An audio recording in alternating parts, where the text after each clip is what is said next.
우리 옆에 분들하고 인사 한번 나누고 말씀 듣겠습니다. 사랑합니다. 축복합니다. 인사 한번 하겠습니다.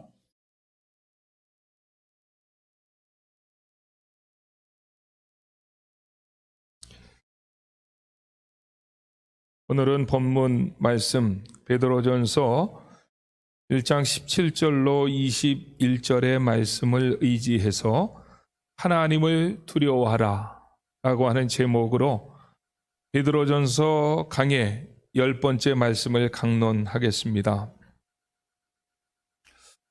지난 한 주간에는 휴가를 다녀왔습니다.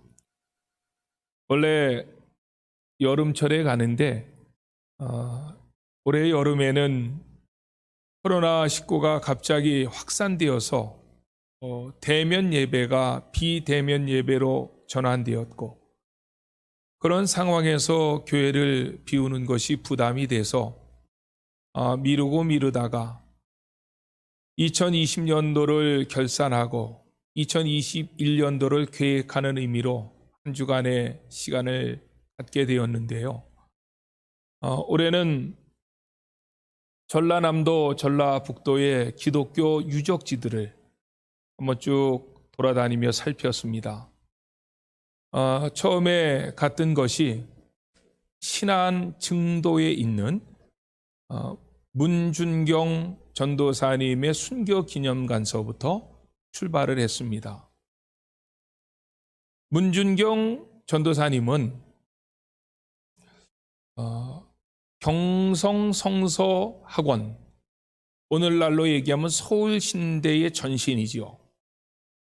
이 서울신대의 전신인 경성성서학원을 졸업하고 그의 고향인 신안의 증도로 내려가서 이섬저섬을 다니며 복음을 전했습니다.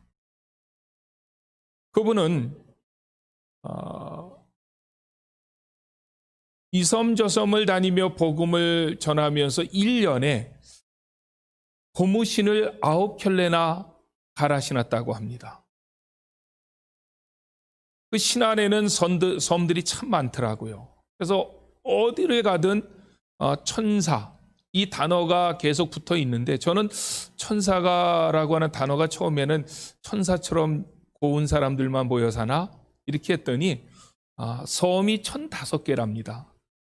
그런데 1005개 이렇게 하면 발음이 좀 매끄럽지 않으니까 섬이 1004개 있는 군이다. 그래서 천사신안, 이렇게 가는 데마다 그런 명칭을 붙여놨더라고요.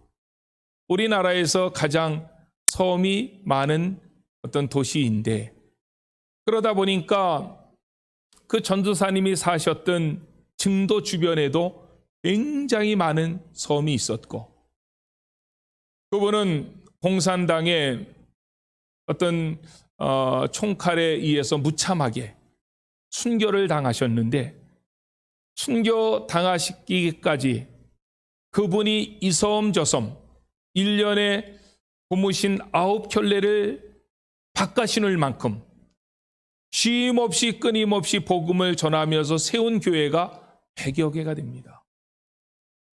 놀라운 것은 한국 교회의 거성과 같은 인물들, 한국 CCC를 만들으신 김중원 목사님, 또 성결교회의 거성이신 이만신 목사님, 가정사역자의 대표적인 주저였던 정태기 목사님, 이런 분들이 다 문준경 전도사님의 복음 전도로 인해서 또 영향력 아래서 그렇게 성장하셔서 한국교회 큰 인물들이 되셨다고 합니다. 더 놀라운 것은 대개 섬 사람들이 미신이 많습니다. 교회가 잘 세워지지 않습니다, 섬에는. 그런데 그분이 활동했던 증도에는 우리나라에서 아마 복음률이 제가 확인해 보진 못했지만 제일 높으리라고 생각하는데, 전체 섬 주민의 90%가 크리스찬입니다. 그리고 그 섬 안에는 불교 사찰이나 천주교 성당이 하나도 없습니다. 오직 교회가 11군데가 있는데 그 11군데의 교회도, 증도 안에 있는 11군데의 교회도 거의 문중경 전사님의 영향력 하에서 뿌려진 복음으로 채워졌던 교회들입니다. 문중경 전사님 순교 기념감에 머물면서 많은 도전이 있었고 하나님의 말씀이 생각이 났습니다. 한 알의 밀이 땅에 떨어져 죽지 아니하면 한 알 그대로 있고 죽으면 많은 열매를 맺느니라. 그분이 한 알의 밀알이 되어서 그 땅에 떨어뜨려 놓았던 복음의 씨앗으로 놀라운 역사가 그 증도라고 하는, 신안이라고 하는 자그마한 섬들 사이에서 일어났구나 라고 하는 것을 구석구석을 돌아다니며 많은 감동을 받으며 왔습니다. 문중경 전도사님의 순교 기념관에서 차로 약 한 5분 정도, 7분 정도 가면은 신안해저 유물 발굴 기념비가 나옵니다. 그래서 거기까지 갔는데 걔도 한번 가봐야 되겠다. 그래서 차를 타고 그곳에 갔는데 아침 일찍 갔습니다. 가서 보니까 할아버지 한 분이 앉아 계시더라고요. 그래서 정중하게 인사를 드리고 또 평안하시냐 이렇게 인사를 했더니 그 할아버지도 반갑게 맞이하면서 어디서 오셨느냐고 얘기를 하더라고요. 그래서 이런저런 대화를 한참을 나누면서 좀 가까워졌지요. 그 할아버지에게 제가 질문했습니다. 신안해저 유물 발굴 기념비가 여기 서 있는데 그러면 그 보물들이 나온 바다는 어디입니까? 라고 물어봤더니 그 유물 기념비가 세워진 바로 밑에 손가락으로 가리키면서 조기에서 유물이 나왔다는 거예요. 그러면서 그 할아버지는 증조 할아버지 때서부터 4대 자기까지, 증조 할아버지, 아버지 자기까지 4대가 그 마을을 지켰던 분이더라고요. 우리가 잘 아는 것처럼 신안 앞바다에서 보물이 나온다는 그러한 이야기가 들리면서 1976년서부터 1984년까지 8년에 걸쳐서 정부가 대대적으로 거기에 보물을 이양하는 작업을 했습니다. 그래서 건져낸 유물이 22,000점입니다.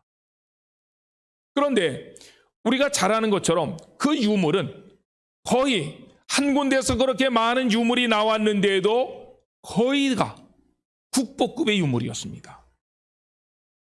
그래서 제가 그 할아버님에게 물어봤습니다. 할아버님은 여기에서 4대를 사셨는데 여기서 태어나시고 자라셨는데 어렸을 때 혹시 바다에서 그런 유물이 나오지는 않았습니까? 이렇게 물어봤더니 무척 많이 나왔대요.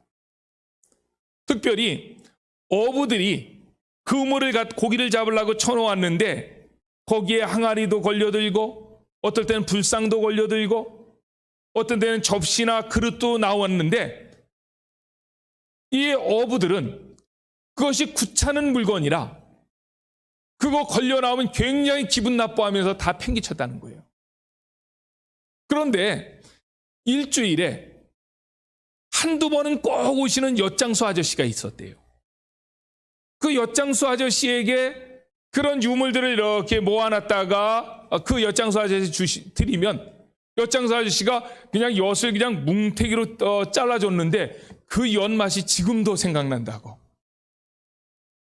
어떨 때는 불상 같은 거, 그거는 이제 동으로 돼 있으니까 불상 같은 것이 건져지면 엿 한 판을 그냥 줬다는 거예요. 그래서 그 아저씨가, 그 엿장수 아저씨가 한 4, 5년 그렇게 유물을 걷어갔는데 그 다음서부터는 싹 자취를 감추고 지금까지 안 나타났다는 거예요. 그래서 그 할아버지의 말씀은 그 사람이 그 유물이 나중에 보물인 걸 알아서 팔아가지고 떼부자가 됐든지 아마 나이가 좀 들었으니까 돌아가실 것이다. 둘 중에 하나였을 것이다. 이렇게 이야기를 하더라고요. 그러면서 그 할아버지가 했던 말이 생각이 납니다. 지금 생각하니 좋은 보물들은 그 엿장수 아저씨가 다 가져간 것 같다. 22,000점의 보물이 원래 그 신안 앞바다 그 보물이 나온 근처에다가 박물관을 지어서 거기다 모아가지고 전시하려고 했는데 신안군이 돈이 없는 군이다 보니까 그 유물들이 지금은 광주 국립박물관 또 목포 국립박물관 이런 쪽에 흩어져서 보관되는데 지금 현지에 살던 사람들을 중심으로 이곳에다가 박물관을 짓자 하는 운동이 벌어지고 있는데 아마 곧 조만간 좋은 소식이 오지 않겠느냐 이런 이야기를 하시더라고요. 목회자는 어디를 가든지 해야 될 설교를 늘 묵상하고 다니는데 그 할아버지가 하신 말씀이 신안을 떠나올 때까지 제 머리에서 뇌리에서 떠나가지 않았습니다. 특별히 요즘 제가 베드로전서를 강의하는데 베드로전서의 내용과 교차되면서 그 할아버지의 말이 귀에 쟁쟁했습니다. 마태복음 7장 6절에 보면 거룩한 것을 개에게 주지 말며 너희 진주를 돼지 앞에 던지지 말라. 아무리 귀한 보물일다 할지라도 그 보물의 가치를 깨닫지 못하는 사람에게는 그 보물을 엿몇 바꿔먹은 거예요. 베드로전서를 강의하면서 베드로전서 1장 1절부터 12절까지 사도 베드로가 우리가 받은 구원이 얼마나 장엄하냐, 얼마나 위대하냐, 아름다우냐, 섬세하냐 라고 하는 것을 신학적인 용어로 설명해 갑니다. 그러다가 13절에서 그러므로 라고 하는 단어로 이 그러므로 라고 하는 단어는 인과관계를 나타내는 접속사인데 너희가 구원을 받았기 때문에 그러므로 이렇게 살아야 된다 라고 하는 말씀을 전개시켜 나갑니다. 만약에 그 구원의 가치를 깨닫지 못한 사람에게 있어서 구원받은 성도가 어떻게 살아가야 되느냐 하는 이 문제를 이야기하면 그것은 또 다른 하나의 짐이 될 수밖에 없습니다.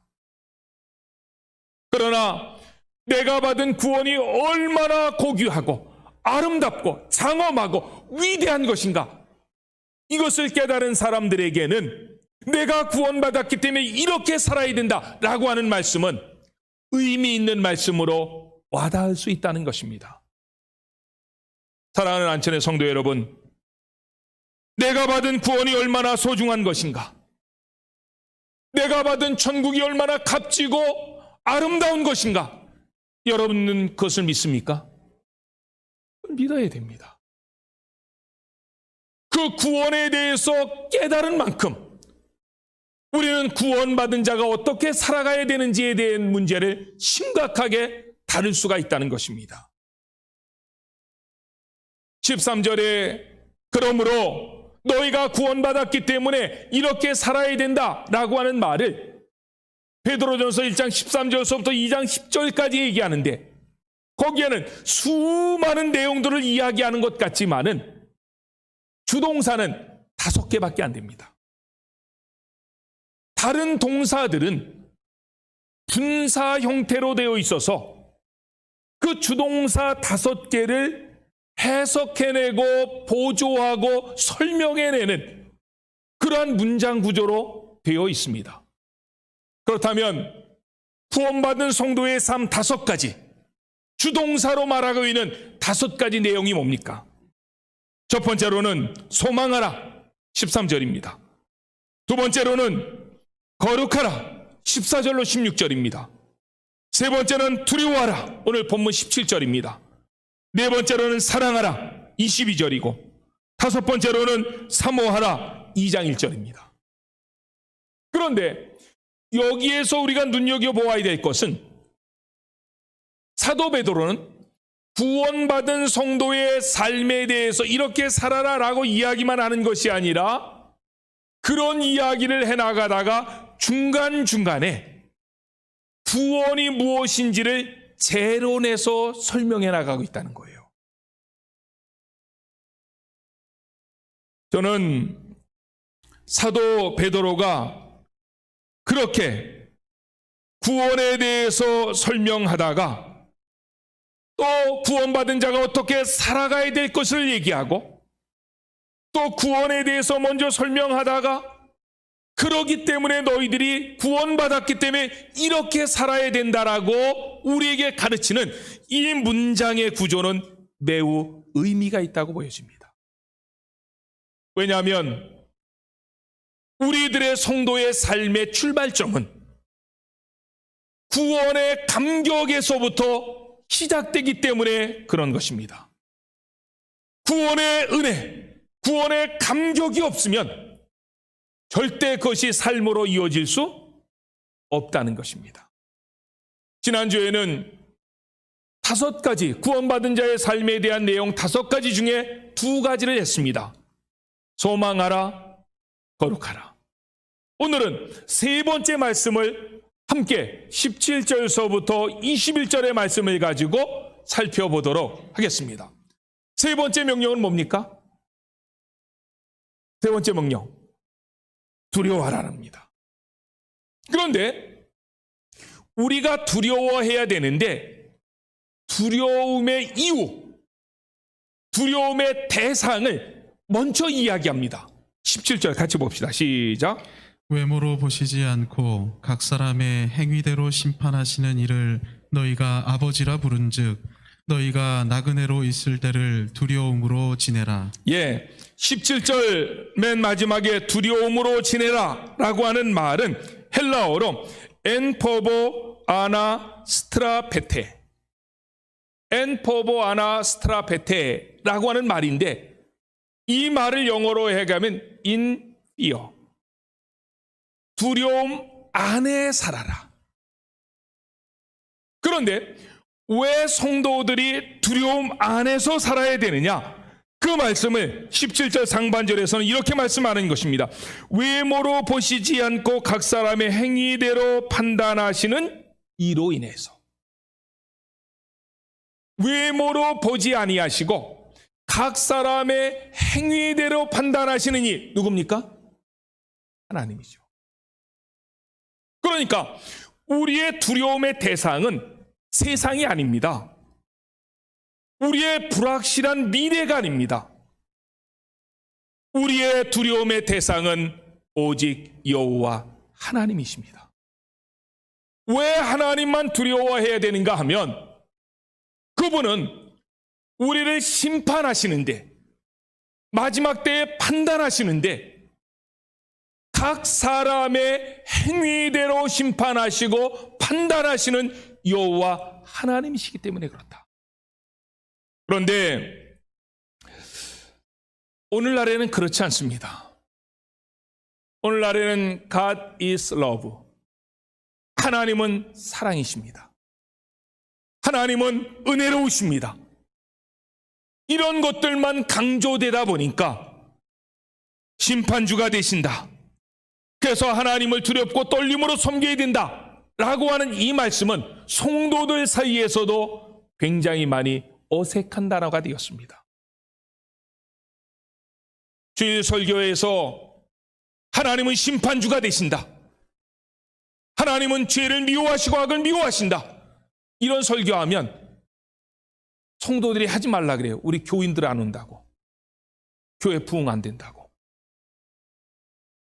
그런데요, 구약시대에 하나님을 설명할 때의 구약의 선지자들은, 구약 성경을 기록했던 수많은 구약의 저자들은 하나님을 설명해낼 때 하나님이 얼마나 심판 중에 두렵고 떨리고 무서운 분이신가 하는 것을 적나라하게 드러냈습니다. 그런 성경 가운데 가장 대표적인 성경 하나를 꼽으라면 스바냐서입니다. 스바냐서 1장 2절로 6절까지 먼저 읽어봅시다. 시작. 여호와께서 이르시되 내가 땅 위에서 모든 것을 진멸하리라. 내가 사람과 짐승을 진멸하고 공중의 새와 바다의 고기와 거치게 하는 것과 악인들을 아울러 진멸할 것이라. 내가 사람을 땅 위에서 멸절하리라. 나 여호와의 말이니라.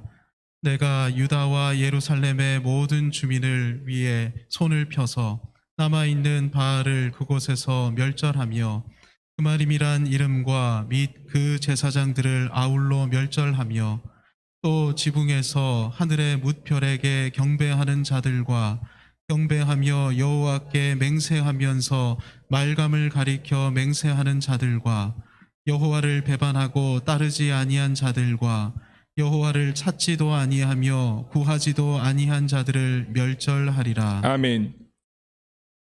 스바냐서 1장 2절로 6절 말씀은 마지막 날에 하나님께서 심판하신다. 우리를 심판하신다. 그런데 하나님께서 온 세상을 심판하실 때에 온 땅을 멸절하리라, 진멸하리라 라고 하는 단어가 5절 가운데 몇 번 있는지 한번 여러분들이 세보십시오. 제가 일부러 빨간 글씨로 했는데 2, 3, 4, 5, 6 5절 안에 멸절한다 혹은 진멸한다라고 하는 단어가 7번 있습니다. 하나님께서 세상을 심판하시겠다 이런 말씀을 하실 때에 멸절시키겠다, 진멸하겠다라고 하는 단어를 7번이나 연속해서 쓴 성경은 스바냐서밖에 없습니다. 특별히 하나님의 심판을 그림 언어로 우리에게 보여준 사건이 있습니다. 구약에 어떤 사건이죠? 하나님은 심판주가 되신다라고 하는 것을 그림 언어로 우리에게 보여준 사건, 노아 홍수입니다. 그런데 노아 홍수 안에는 여러분들이 잘 아는 것처럼 노아가 120년 동안 방주를 지었습니다. 그래서 노아 식구 7명과 방주에 들어간 생물들이 살았습니다. 그런데 노아 방주에 들어가지는 않았지만 살았던 생물이 한 가지 있습니다. 그게 뭘까요? 노아가 노아 방주를 지었는데 거기에 들어가지 않았는데도 살았던 생물이 한 가지 있어요. 그게 뭐라고요? 물고기입니다. 왜냐하면 온 세상이 물천지니까 물고기는 지세상 만났지요. 물론 흙탕물이 많아서 죽은 물고기도 있겠지만 물고기는 살았다는 거예요. 그런데 스바냐서 1장 3절에 하나님은 뭐라고 말씀하시느냐? 내가 사람과 짐승을 진멸하고 공중의 새와 바다의 고기와 거기에 있는 것을 진멸하리라. 바다의 고기까지 죽이겠다. 정말 무서운, 하나님께서 심판에 대해서 얘기할 때 5절의 말씀 속에서 7번이나 진멸하리라, 멸절하리라. 이 얘기는 농담 아니라는 거예요. 진짜라는 거예요.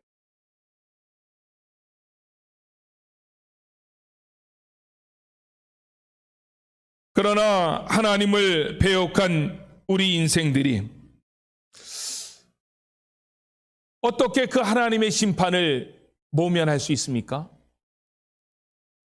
그런데 오늘 본문에서 하나님은 심판주가 되신다라고 말씀하시면서도 그 심판 안에서 어떤 백성들을 하나님께서는 보호하실 것에 대해서 이야기합니다. 그래서 17절 중반절 말씀에 보면 이렇게 얘기합니다. 외모로 보시지 않고 각 사람의 행위대로 심판하시는 이를 너희가 아버지라고 부른즉. 이 베드로가 이 단어 하나 굉장히 소중한 단어를 쓴 거예요. 그러니까 하나님은 무자비한 심판자가 아니라 하나님은 어떻게 심판하시는 우리의 아버지가 되신다. 다시 말하면 하나님을 아버지라고 부를 수 있는 자들은 그 심판을 모면하게 하신다는 것입니다. 그것이 베드로전서 1장 17절에만 있는 것이 아니라 우리가 잠깐 보았던 스바냐서에서도 나옵니다. 스바냐 선지자는 1장 2절로 6절까지 5절에 걸쳐서 멸절하리라, 진멸하리라 라고 하는 단어를 7번이나 사용했는데 놀라운 것은 스바냐라고 하는 이름의 뜻입니다. 스바냐라고 하는 이름이 시브리 말로, 그것이 이제 한국어로 넘어와서는 스바냐가 되는데 시브리 원어로 뭐냐? 스판 야훼, 이런 뜻입니다. 그런데 스판 야훼라고 하는 이 말 속에는 무슨 의미가 담겨져 있느냐 하면 여호와 그가 그를 숨기신다. 여호와가 숨기신다. 이 말이 스판 야훼, 스바냐라고 하는 말의 뜻입니다. 그래서 스바냐서의 주제를 꼽으라면 2장 3절입니다. 같이 봅시다. 시작. 여호와의 규례를 지키는 세상의 모든 겸손한 자들아, 너희는 여호와를 찾으며 경의와 겸손을 구하라. 너희가 혹시 여호와의 분노의 날에 숨김을 얻으리라. 아멘. 스바냐서 2장 3절 맨 마지막 절에 여호와의 분노의 날에 숨김을 얻으리라. 요 말을 4글자로 얘기한 뭐예요? 그게 스판 야훼, 스바냐라고 하는 이름입니다. 여호와의 분노의 날에 하나님께서 숨겨주시는 사람이 있다는 거예요. 여호와의 멸절의 날에 하나님께서 숨겨주시는, 보호해주시는 사람이 있다는 거예요. 어떤 사람입니까? 오늘 본문 스바냐서 2장 3절에 보면 여호와의 규례를 지키는 세상의 모든 겸손한 자들아, 너희는 여호와를 찾으며 공의와 겸손을 구하라. 여호와의 규례를 지키는, 여호와의 율례와 말씀과 법도와 하나님의 계명을 지키는 그런 사람들을 스바냐 선지자는 겸손한 자들아, 이렇게 부르셨고 그 사람들을 마지막 날에 내가 숨겨주리라, 이렇게 약속했다. 하나님만이 심판주가 되시기 때문에 늘 심판대 앞에 서게 될 내 자신을 되돌아보며 이 땅을 살아갈 동안에 하나님의 말씀과 규례와 법도를 지키며 살아갈 수 있는, 그래서 하나님은 우리에게 겸손한 자들아라고 말씀하시고 우리는 하나님을 향하여서 아바, 아버지라고 부를 수 있는 저와 여러분들이 되시기를 바랍니다. 그럴 때에 그런 사람들에게는 심판의 날이 두려운 것으로만 끝나는 게 아니지요. 그 심판의 날은 우리의 구원의 날이 되는 것입니다. 그렇다면 하나님께서 심판의 날에 숨겨주시는 사람들, 그 사람들을 오늘 베드로 전서 1장 13절서부터 얘기하면 그런 사람들 어떤 사람들입니까? 소망하며 사는 사람들, 거룩한 삶을 사는 사람들, 오늘 본문의 말씀대로 여호와 하나님만을 두려워하며 살았던 사람들일 것입니다. 이렇게 사도 베드로는 너희들이 구원받았기 때문에 소망하며 살아라, 거룩하며 살아라, 하나님을 두려워하며 살아라 라고 연속적으로 3번에 걸쳐서 구원받은 자의 성도의 삶에 대해서 이야기하다가 다시 뭐로 돌아옵니까? 우리 구원이 어떻게 왔는지, 구원에 대한 내용을 이론적으로 다시 설명합니다. 그 내용이 18절서부터 21절까지죠. 그렇다면 18절, 19절 우리 같이 봉독합시다. 시작. 너희가 알거니와 너희 조상이 물려준 헛된 행실에서 대속함을 받은 것은 은이나 금같이 없어질 것으로 된 것이 아니요 오직 흠없고 점없는 어린 양 같은 그리스도의 보배로운 피로 된 것이니라. 아멘. 여기에 18절 말씀해 보니까 대속이라는 말이 나옵니다. 이걸 바꾸어 쓸 수 있는 말은 구속이라는 말이고 또 바꾸어 쓸 수 있는 말은 속전이라는 말입니다. 다시 말해서 하나님은 공의로우신 분이시기 때문에 우리의 죄를 용서해 주시는데, 그래 너희들의 죄를 져서 내가 용서하마, 이렇게 못한다는 거예요. 그 죄값을 치루어야만, 죄값을 갚아야만 하나님도 우리의 죄를 용서해 주실 수 있다는 거예요. 그런데 하나님께서 우리의 죄값을 갚으실 때 금이나 은과 같이 없어질 것들로 우리의 죄값을 대신 갚아주신 것이 아니라 뭐로 갚으셨다고요? 오늘 본문에 다시 보십시오. 은이나 금같이 없어질 것으로 된 것이 아니고 오직 흠없고 점없는 어린 양 같은 그리스도의 보배로운 피로 된 것이니라. 저와 여러분들을 구원시켜 주시기 위해서 하나님은 그분의 독생 성자 예수 그리스도를 십자가에 못 박으셔서 물과 피를 다 쏟게 하심으로 우리의 구원을 완성하셨다는 것입니다. 그러므로 우리가 받은 구원은 세상의 그 무엇과 바꿀 수 없는 것입니다. 예수님의 핏값으로 우리는 구원받은 것입니다. 얼마나 놀랍습니까? 그런데 사도 베드로가 20절에서 말씀합니다. 이것은 내가 처음 선포한 복음이 아니다. 20절 같이 봅시다. 시작. 그는 창세전부터 미리 알린 바 되시니나 이 말세에 너희를 위하여 나타내신 바 되었으니. 예수님의 피로 말미암아 구원받고 구속받는다라고 하는 말은 내가 너희들에게 처음 전한 복음이 아니라 창세전부터 하나님께서 계획하시고 미리 알려주신 바가 되었다. 지난 주간에 저는 인간의 타락에 대해서 이야기하고 있는 창세기 3장을 설명하면서 인간이 타락하자마자 하나님은 원복음, 구원에 대한 계획, 로드맵을 우리에게 선포하셨습니다. 창세기 3장 15절이죠. 여자의 후손과 너의 후손, 너의 후손은 여기 사탄의 후손이거든요. 여자의 후손과 너의 후손이 싸우게 될 것인데 너의 후손은 여자의 후손의 발꿈치를 물 것이지만 여자의 후손은 너의 후손의 머리를 내리칠 것이다. 예수님의 십자가와 부활 사건입니다. 십자가 사건은 사탄이 예수님의 발꿈치를 물은 거라면 부활은요, 예수님께서 죽은 자 가운데 다시 살아나셔서 사탄의 머리통을 돌로 으깬 사건이에요. 그래서 세상에서 너희가 환난을 당하나 담대하라, 내가 세상을 이기었노라 하시니라. 주님은 그렇게 말씀하셨다는 거예요.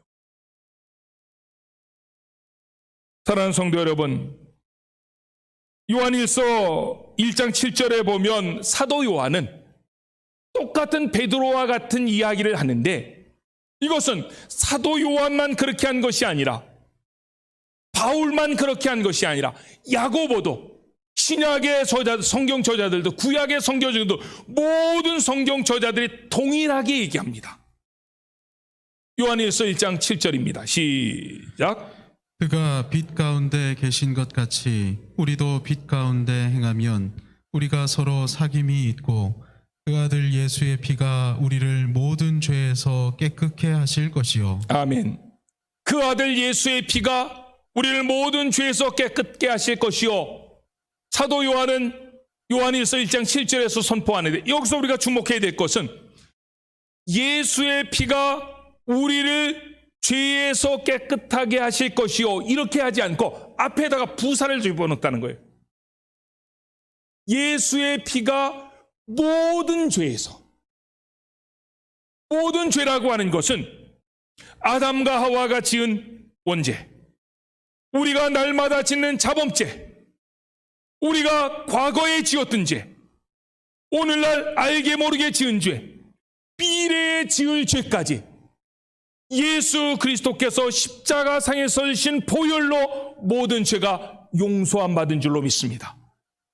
그래서 예수님을 믿기만 하면, 예수님을 나의 구주로 영접하기만 하면 우리는 미래에 장래에 지을 죄까지 깨끗함을 받은 거라고요. 얼마나 놀랍습니까? 예수 그리스도의 핏값으로 인한 구속에 대한 선포는 베드로도, 바울도, 사도 요한도, 야고보도, 구약의 모든 선지자들이 동일하게 이야기하고 있는데, 그런 예수님의 구속으로 말미암아 구원받은 성도들의 삶의 현저한 특징을 오늘 베드로전서 1장 17절에서는 그 하나님을 두려워하며 사는 것이다. 오늘의 말씀을 정리하겠습니다. 로마서 3장을 보면 특별히 1장 18절에서부터 3장 18절까지가 여러분들이 로마서 1장서부터 다 이렇게 잘 보세요. 잘 보면 하나님께서 내버려 두신 자, 이런 표현이 굉장히 많습니다.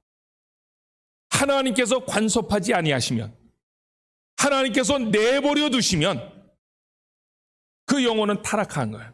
폐기한 거예요. 하나님 앞에 범죄한다는 거예요.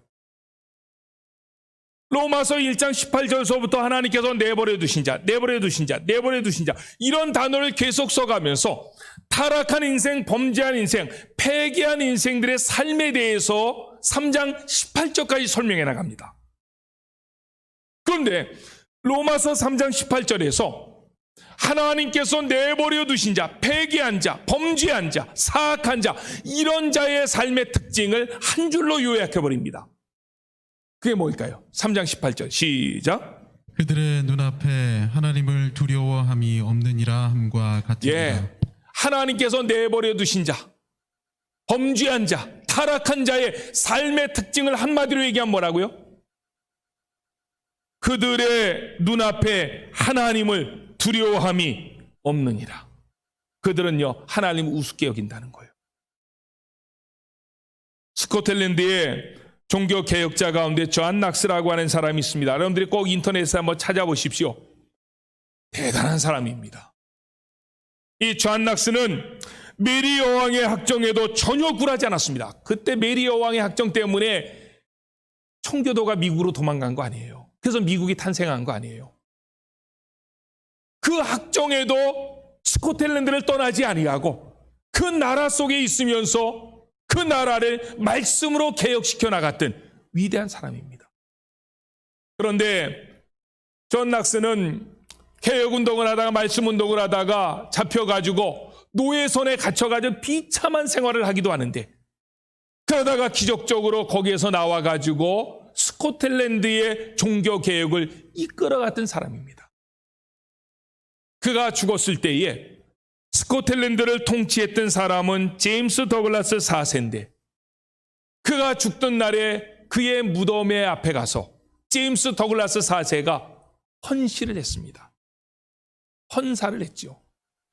그 내용이 She feared God so much that she never feared the face of any man. 그는 하나님만을 너무너무 두려워했기 때문에 어떠한 사람의 얼굴도 두려워하지 않았다.